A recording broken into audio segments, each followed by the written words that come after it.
welcome to The World Today on Channels Television. I am Amarachi Ubani. Now, as you know, Thursday is our favorite day of the week to discuss issues in Africa.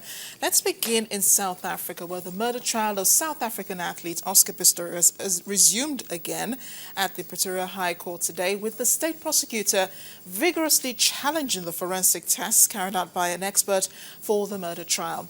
Roger Dixon's sequence for the shots that killed the athlete's girlfriend contradicts that of a police ballistics witness and pathologist. Mr. Pistorius denies intentionally killing Reeva Steenkamp in the early hours of Valentine's Day last year. He says he fired in fear at her toilet door, mistaking her for an intruder. But the prosecution says a 29-year-old model and law graduate was deliberately killed after the couple had an argument. Mr. Dixon took the stand today after 7 days of testimony from Mr. Pistorius came to an end with him reading a Valentine's Day card from his girlfriend. The prosecution in the murder trial of Oscar Pistorius ended its cross-examination of the track star on Tuesday. The double amputee sports icon is charged with murdering his girlfriend Reeva Steenkamp on Valentine's Day last year in his Pretoria home.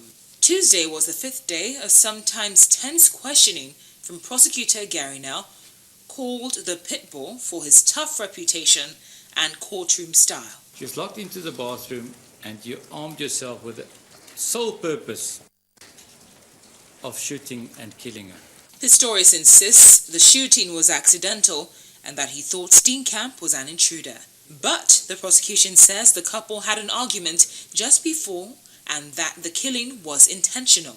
Tuesday's testimony included a forensics expert who said blood evidence on Pistorius' sock shows he kicked the locked bathroom door with his prosthetic legs before the shooting.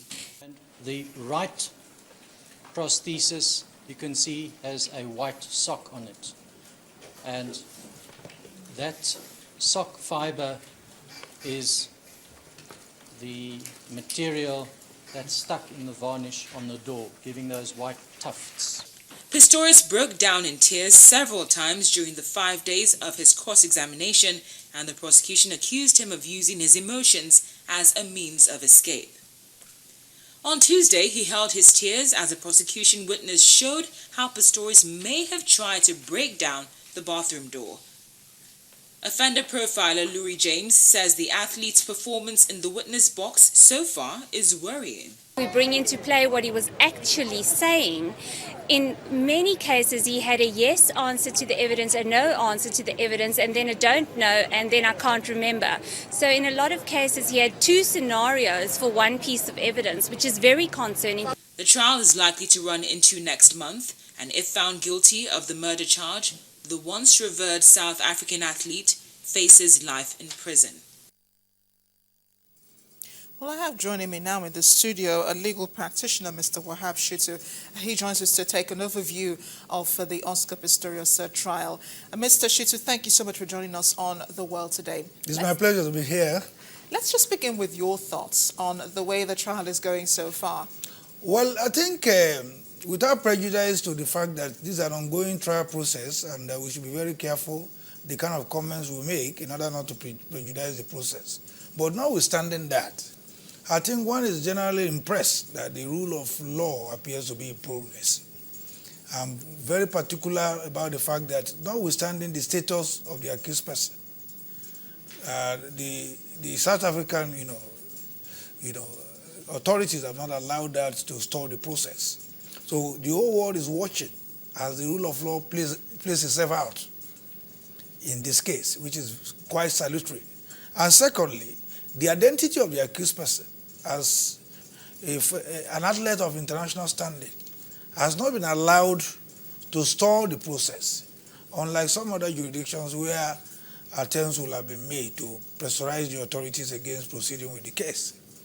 Again, one is also very, very impressed with the fact that trial seems to be progressing steadily without unnecessary delays in the trial process. A lot of progress has been made. The prosecution has called nearly all its witnesses and closed its case. And the defense, too, has called about 3 or 4 witnesses. So the trial is progressing steadily, which is also an example that other jurisdictions around the world ought to emulate, because it is unprofitable in most cases to allow trials of this nature to be protracted and delayed. So I think these are developments that ought to be saluted. Yeah, the chief prosecutor, Jerry Nell, has a reputation, of course, of being, he's called the pit bull. He has a reputation for really digging out the truth in various cases. But in Oscar Pistorius, the line of questioning and the attitude with which the questioning is being done, do you think in any way he was badgering the witness?